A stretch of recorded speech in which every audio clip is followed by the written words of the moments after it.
My name is Regina Partee, and I'm a screenwriter.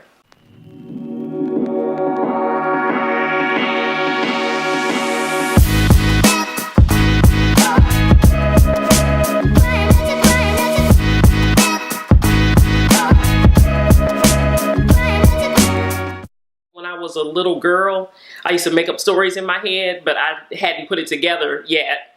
And then when I went to my first year of college, I was actually going to be a lawyer. And I took one political science class and I was like, oh my God, I cannot. I still love law, but I just can't do it. And then I started thinking about how I used to make up stories all the time. And then I just started writing, and this was like, that's probably 20 years ago now. But then I just fell in love with it from there. I grew up watching Twilight Zone. And I just fell in love with that whole concept of mystery, and then certain things happened too when I was little that, you know, would make me seem like I was in the Twilight Zone too. And I just kept those stories for all my life. So it seems like every time I write, whatever genre I start in, it always ends up being sci-fi. So I figure I was like, okay, I'll just do sci-fi then, because I'm just going to always end up having some sci-fi.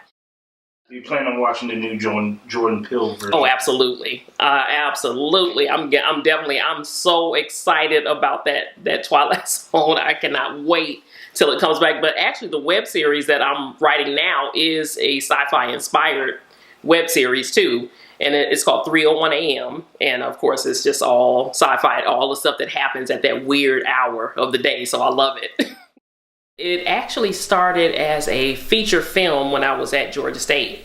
And it was about something totally different. It was like a crime drama or something. I was like, you know, I don't really like that for a crime drama. So over the years, it just kind of developed into, you know, what it is now, which is a sci-fi series. But I've always had weird stuff. Like I mentioned before, I've always had really weird things happening. Like, for instance, I'll tell you that my mom's car, or we thought, I was little, my mom's car drove up by itself, and we never saw her get out of the car, you know. So we kept looking, and we were like, what, why, where is she? And then later on, like a couple hours later, she came in, and we were like, how did your car drive up by itself?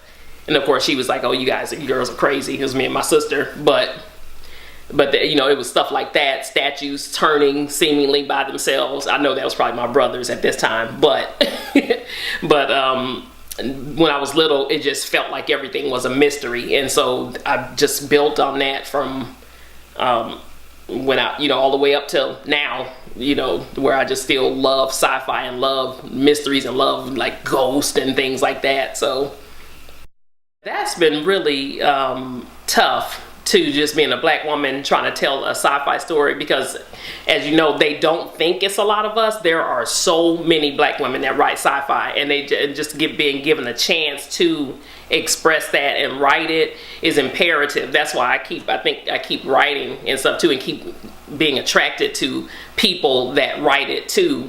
Octavia Butler. I didn't know, originally I did not know who that was, you know, for years ago. And then when I figured out, I was like, oh my gosh, is somebody to write sci-fi? And then I just kept building on that and realizing that so many black people write sci-fi, black women specifically. I'm so excited about that, and I'm looking forward to actually getting more people to write sci-fi. That's one of the things that I want to do with my web series. I'm not going to be the only writer. I really want to bring other writers in with me to write it, because I just think everybody should collaborate and write sci-fi. I actually start writing when I first moved here to Georgia in 1989, I believe. So I taught myself originally how to write. Then I got with, I decided to branch out. I'm typically a shy person, or I used to be a shy person, I should say. And I decided to branch out one day and volunteer for the Black Film Festival. And I met a gentleman there. And And then we just kind of clicked and formed a company. And then I realized at that point that I was like, well, this guy knows a lot about the business side. I don't know a lot about that side. So I started teaching myself the business side. And then from there, I was like, I need to punch up my writing, even though I had been writing for a while at that point, and sending my things out and getting feedback, which helped me even more to learn how to write. But then I decided I need to go back to school. So I went to Georgia State for film and video. And from there, and I loved it. I learned a lot of film theory there. And when I was at Georgia State, I decided to go to New York Film Academy too, because I was like, I don't know anything about the camera side of things and the filming and all of that, and I think that's very important to know the filming side as a writer, because it helps you to write better when you have been on set. I've always felt, and I always tell people this too when I'm training new writers or anything. I'll tell them, make sure you get on somebody's set, because that will help you write even better than you already do. So from New York Film Academy, that was I think a couple of weeks there. That was fun. I went out to California on there to that set for New York Film Academy, and then I came back and decided that I wanted to learn even more about writing, even though I had been writing for years anyway. And so then I went to Full Sail University, and even though it was severely expensive, I learned so much and even expanded my writing even more. So I always say it was worth it. So I've just been writing for I don't know how many years now, but as I grew here in Atlanta, more and more people wanted me to write their projects and everything. So I started writing for other people more and more, and I recently just pulled back a little bit from writing for other people and instead started jumping back into my items again. I was starting to get a little overwhelmed with everybody, and a lot of people, you know, of course, when you're a writer, everybody wants you to write for free, and I wrote for free for years and years. And then when I started, you know, saying, okay, maybe I should get a little pay, not a lot. I wasn't, even asking for a lot of pay. I just wanted, to people to recognize all my training and everything like that, and that was hard. So then people started kind of pulling back a little bit. But I still do help some people, but I was like, I have so many ideas through the years that I've tried to write, and then I had to put down and pick up somebody else's project again, that I was like, I would really like to see some of my projects come to light now. And through the years, I have had people film, I write something for them or write something that I have them film for me too. But I just always felt like, I was always putting my dreams on the back burner. So I was like, I need to just, stop trying to write everything for everybody and just write some of my stuff. So I think it's really important for people to make sure that you are living your dream as a writer too.